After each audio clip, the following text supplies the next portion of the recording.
Well, going on top of that, something I think you could answer, which might be actually really helpful to a lot of viewers that maybe grew up super religious, but now they just don't believe in it as much and they want to have a more agnostic belief system.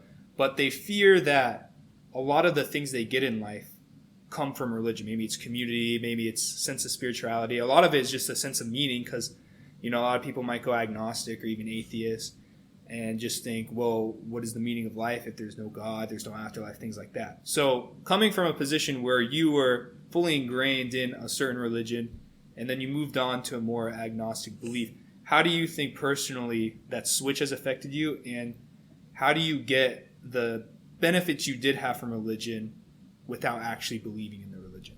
That's a great question. So moving on to like my beliefs now, I feel like I still carry a portion of the church with me, because it's taught me good values. It's taught me how to be, a good man, and how to be good to my family, good to my friends, how to treat my neighbor, and how to just morally be good. And I feel like that it's also taught me a lot about having dedication towards a specific thing. And so being agnostic, my dedication is going to be towards me now, so I've kind of turned that focus away from God and really have focused that energy towards me.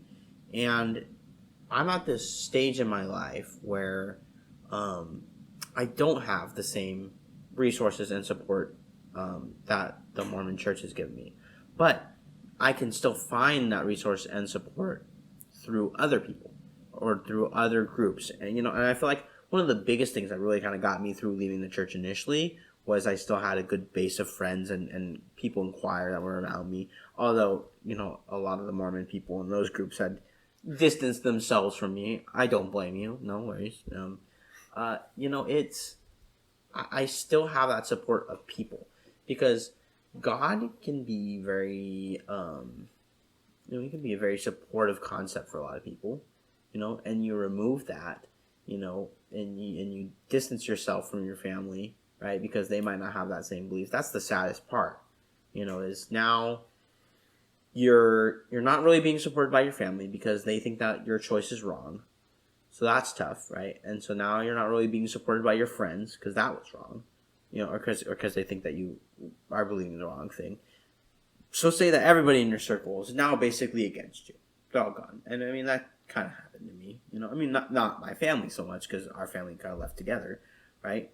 I mean, I had the President Romney, for the Green Valley State, he was telling other members of the church that they need to stay away from me or stay away from our family because we were preaching false truths or whatever, or something like that. Basically like we're trying to deconvert. So I lost a lot of people. But what I want viewers to listen to and keep in mind is that whether it's family or friends or, peers or, people that are close to you that you feel like are a big supporting factor, if they are not going to be there for you in the long run, or they're not going to be able to support you in a positive way, and they're doing nothing but damage to you, don't be afraid to cut them off. I mean, because really, everybody's always talking about how the world, like, we all live on this world, and we all work together, and we all got to be, positive towards each other and raise each other up. But at the end of the day, the person that you think about the most, whether you think it's right or not, is always going to be you. It's always going to be you. So you want to make sure that you have people in your life that are going to be supportive of your goals and supportive of your religious views, And I think I found people like that. Strad, you're definitely one of them, But I still have a good chunk of people who are religious that support me in what I want to do. And I think that if you can go out and find people who are truly good, truly understand who you are, and can basically be like, I don't agree that you left the church, but I feel like I know you enough that I'm in full support of whatever you want to do. Those are good people to have around, and that's what you should really be focusing on finding. People who aren't going to be judgmental towards you. think a lot of Mormonism really makes people judgmental. They may not understand it, but I think they get really judgmental. Their kids leave the church. I remember talking to and he was talking about the painful emotions and stuff he went through when his family basically disowned him. When he left the church, and was coming out as gay. It was really hurtful for him. Because I think that they don't understand the harm that they do by disagreeing. And that's really, if your family isn't going to be able to be open-minded to understand that the church has influenced them to be hateful towards you, then they're not good to be around in general.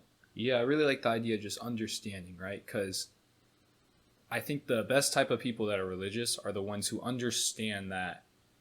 Like, I grew up in a family that believed in Mormonism, right? Or LDS, or whatever you want to call it, right? So if I was born into a family that instead believed in Islam, it's very likely I would have agreed with the doctrines of Islam rather than of Mormonism.